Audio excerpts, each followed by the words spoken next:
সুপ্রিয় দর্শক শ্রোতা মণ্ডলী, আপনারা এই মুহূর্তে আমাকে যে যেখান থেকে শুনছেন এবং পরবর্তী যে যেখান থেকে শুনবেন, আপনাদের সকলকে জানাই আমি আমার প্রাণঢালা অভিনন্দন এবং শুভেচ্ছা এবং কৃতজ্ঞতা প্রকাশ করি আপনারা আমাকে সাবস্ক্রাইব করার জন্য। সকলে সাবস্ক্রাইব করে আমাদের এই ভয়েস, আমরা যারা বলছি তাদের কথাগুলোকে বাংলাদেশের প্রত্যন্ত অঞ্চলে পৌঁছে দেওয়ার জন্য সহযোগিতা করুন। আপনারা হেডলাইন এবং ব্যানার দেখে হয়তো চিন্তা করছেন যে আমেরিকান ফ্ল্যাগও দেওয়া আছে, হঠাৎ করে স্যাংশনের কথা বলছি, কি স্যাংশন আসছে, বা আসলে কি আমেরিকায় স্যাংশন দিচ্ছে নাকি, সেই বিষয়টা নিয়ে আসলে কথা হলো। তো সেই বিষয়টা নিয়ে কথা বলার আগে আপনাদেরকে ছোট্ট করে 30 সেকেন্ডের একটা জিনিস একটু বুঝিয়ে দিই।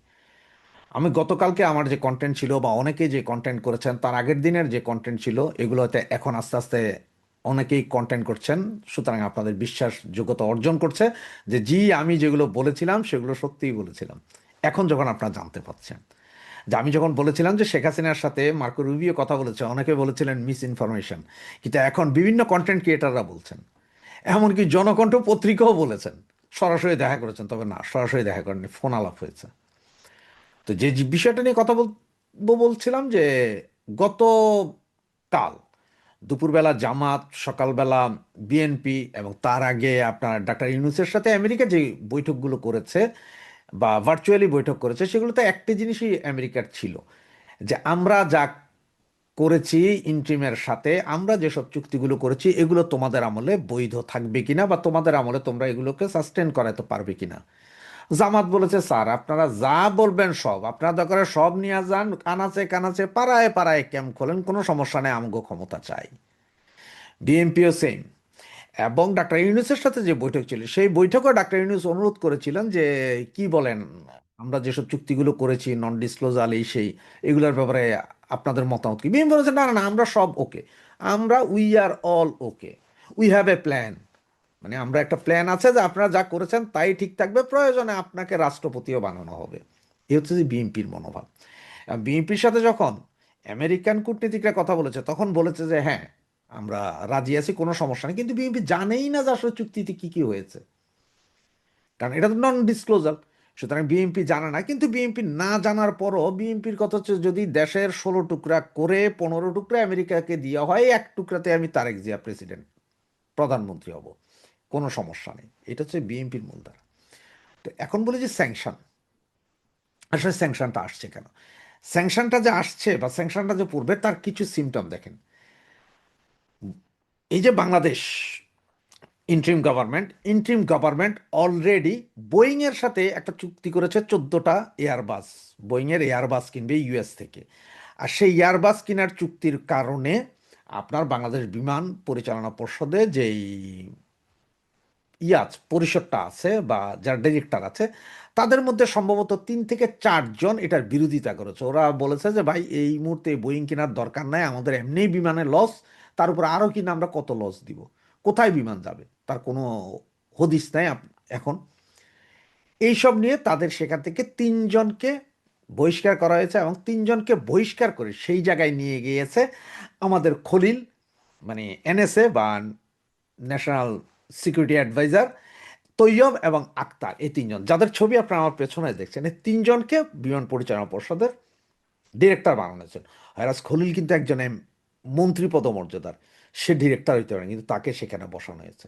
আর তাকে সেখানে বসানো হয়েছে কেন, যাতে এই মাসের 30 তারিখের ভেতরে বিমানের সাথে ইউএসের এই চুক্তি হয়ে যেতে হবে। এবং আমি আপনাদেরকে বারবার একটা কথাই বলছি, যে এই মাসের 30 তারিখের ভেতরে প্রায় $9 বিলিয়ন আমেরিকাকে দিতে হবে অস্ত্র এবং বিমান কিনা বাবদ। এবং এই বিমান কেনার পরে, বিমান কিন্তু কালকে কিনলে পরশু দিন আসবে না, টাকা দিয়ে দিবেন 2031 সালে প্রথমে আমরা সাপ্লাই পাবো সম্ভবত 2টি বিমান, এরপরে ধাপে ধাপে বাকিগুলো পাবো। এই হচ্ছে যে অবস্থা, কিন্তু টাকা এখনই চলে যেতে হবে আমেরিকার ভান্ডারে। কারণ হচ্ছে যে আগামী ফেব্রুয়ারিতে ইলেকশনের পরে যদি কিছু হয়ে যায়, তার জন্যই 100% আমেরিকা এশিওর করতেছে যে আমাদের টাকাও পাবো, চুক্তিও আমাদের হয়ে যাবে। আর যার কারণে এই 3 পান্ডাকে বিমান পর্ষদে নেওয়া হয়েছে, এবং যারা এটার বিরোধী করে তাদেরকে বহিষ্কার করা হয়েছে। এগুলো এখন ওপেন সিক্রেট। এর ভিতরে বাংলাদেশ সরকার এর আগে আরো 6 মাস 7 মাস আগে ইউরোপের সাথে এয়ারবাস কেনার একটা চুক্তির কথা বলেছিল, এবং সম্ভবত চুক্তিটা একটা মৌখিক লিখিত নর্মাল চুক্তি হয়েছে সম্ভবত এরকম, কিন্তু সেখান থেকে পিছে হটছে, সেখান থেকে বিমান নিবে না। এরপর আবার ইউরোপের দেশগুলোর সাথে ইউরোফাইটার কেনার জন্য একটা কথাবার্তা চলছিল, এবং সেটাও প্রায় শিওর ছিল যে 4টা বা 8টা ইউরোফাইটার কিনবে, সেটা থেকেও পিছিয়ে হটে এসেছে। এই সব ঘটনা যখন হচ্ছে, তখন ওই যে আমেরিকার যে বোয়িং বোয়িং যদি না কিনে, তাহলে আমেরিকা স্যাংশন দিবে। এবং আমেরিকার স্যাংশনের দেখেন কিছু কিছু চিত্র দেখেন, আমেরিকার স্যাংশনের মধ্যে অলরেডি আপনার এই যে ভিসা, আপনারা যে ভিসা নিয়ে যাই সেটার উপর যেমন টোটাল কলাপস করছে। এরপর ট্যুরিস্ট যাইতে হইলে আপনার 15 লাখ টাকা জমা দিয়ে এরপরে ট্যুরিস্ট ভিসা নিতে হবে। এগুলো কিন্তু মোটামুটি একটা স্যাংশনের পর্যায়ে, এটা 100% স্যাংশন না, ইকোনমিক স্যাংশন না, কিন্তু এটা মানে আমরা তোমাদেরকে যে কোনো মুহূর্তে স্যাংশন দিতে পারি যদি তোমরা আমাদের এই জিনিস না নাও।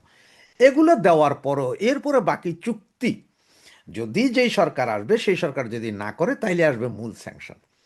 এইদিকে ইউরোপীয় ইউনিয়ন, ইউরোপীয় ইউনিয়ন এরাও কিন্তু একটা স্যাংশন দিবে, এবং ওরা যে দিবে এটা ঠিক, কারণ ওদের মধ্যে অলরেডি কূটনীতিক দৌড়ঝাঁপ শুরু হয়েছে যে এয়ারবাসের চুক্তি করার কথা থাকলো, এয়ারবাস না কিনে তোমরা বোয়িং কেনার জন্য যাচ্ছ।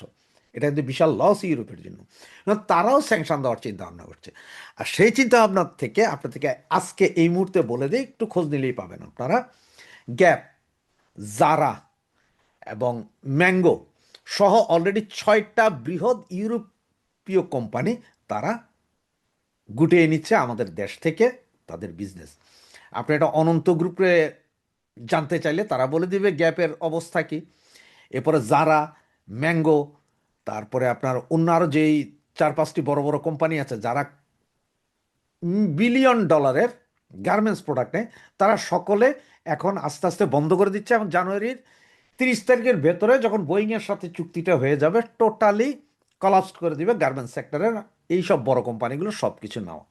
এরা সব চলে যাবে ভারতে অথবা চায়নাতে, যেখান থেকে ওদের এরপরে সুবিধা তারা সেখানে চলে যাবে। কারণ ইউরোপ বলতেছে যে তোমরা এখানে আমাদের এইখানে উইদাউট ট্যাক্সবিহীন গার্মেন্টস পণ্য পাঠাও, এবং সেই পণ্যে তোমরা লাভবান হও, আর আমাদের কাছ থেকে কিনা না না কিনে তোমরা কিনবে আমেরিকা থেকে। ফর এক্সাম্পল, আমেরিকাতে যদি বছরে যদি $50,000 গার্মেন্টস পণ্য যায়, সারা ইউরোপে যায় $2 বিলিয়ন। সুতরাং এটাই হচ্ছে যে কাহিনী। এবং এই জন্যই ইউরোপীয় ইউনিয়ন স্যাংশন দিবে 30 তারিখের পরে, যে কোনো সময় স্যাংশন আসতে পারে আপনারা দেখবেন। এবং যদি চুক্তি না হয় আমেরিকাও দিবে। আর এদিকে যে নির্বাচন, আওয়ামী লীগবিহীন নির্বাচন, এটা তো কি হচ্ছে আপনারা জানেন। এটা আসলে কোনো নির্বাচন না, এইটা হচ্ছে যে ইউনুসের যেই গভর্নমেন্ট আছে সে সরে যাবে, আরেকটা গভর্নমেন্ট আসবে, এবার যেই জিতুক এটা আসবে। এরপরে তো রাষ্ট্রপতিকে ইমপিচ করা হবে, তো রাষ্ট্রপতি আগেই বলে দিয়েছে যে উনি থাকতে চান না, সুতরাং উনি হয়তো ক্ষমতাটা দিয়ে চলে যাবেন। ইউনুস হয়তো এখানে একটা সুবিধা নিচ্ছে। বিএনপির সাথে এটা কথাবার্তা হয়েছে, এনসিপির সাথে কথাবার্তা হয়েছে, যেই জিতবেন জিতেন, আমাকে রাষ্ট্রপতি রেখে দিয়েন প্লিজ, আমার অনেক সহায় সম্পত্তি এই দেশে আছে, এগুলো রক্ষা করতে হলে আমার অন্তত 2-4-5 বছর আরও থাকতে হবে। এগুলোর একটা প্ল্যান। তো এতে আওয়ামী লীগ আলাদের হতাশ হয়ে লাভ নেই, কারণ এই ইলেকশনটাকে পৃথিবীর কোনো দেশই মেনে নিবে না। এবং যেটা মেনে নিবে না সেটার জিনিসগুলো আর আস্তে আস্তে দেখতে পারবেন। এই যে এখন হিউম্যান রাইটস ওয়াচ তারা গত পরশুদিন যে রিপোর্ট দিয়েছে যে বাংলাদেশে হত্যা হত্যা খুন নৈরাজ্য দ্বিগুণ আকারে বাড়ছে, এবং এটা বেড়েই চলছে, কমার কোনো লক্ষণ নেই, আইন শৃঙ্খলা পরিস্থিতি নেই। এবার আস্তে আস্তে এখন সবাই মুখ খুলবে, আস্তে আস্তে মুখ খুলতে থাকবে, এবং এটা দেখতে থাকবেন। সুতরাং আওয়ামী লীগ নেতাকর্মী আমার ভাই বোনদেরকে বলবো, ভয়ের কোনো কারণ নেই। হ্যাঁ, আপনাদের হয়তো হতাশা হতে পারে যে আপনারা এই মুহূর্তে ক্ষমতায় নেই বা ক্ষমতায় আসতে পারতেন না। ভাই, আপনারা 16 বছর চালিয়েছেন, 16 বছরে আওয়ামী লীগ যা করে দিয়ে গেছে, আগামী 50 বছরও অন্য কোনো সরকার এসে এটা করতে পারবে না। এটা মানুষ জানে, জনতা জানে, সাধারণ জনগণ জানে। আর তার জন্য এখন যেই সরকারই গঠিত হবে হোক, সেটা কতদিন সাস্টেন করে এবং তার মাজার জোর কয়দিন থাকে, সেটাও আমরা দেখার বিষয় দেখি। তবে খুব বেশি দিন তারা থাকতে পারবে না, কারণ ইন্টারন্যাশনালি আওয়ামী লীগবিহীন নির্বাচন কেউ মেনে নেবে না। আওয়ামী লীগবিহীন নির্বাচন না বলি, আমি যদি এটাকে এইভাবে বলি যে বাংলাদেশের 50% লোকের মতামত উপেক্ষা করে কোনো ইলেকশন আন্তর্জাতিক বিশ্ব মেনে নেয় না এবং মেনে নিবেও না। জয় বাংলা, জয় বঙ্গবন্ধু।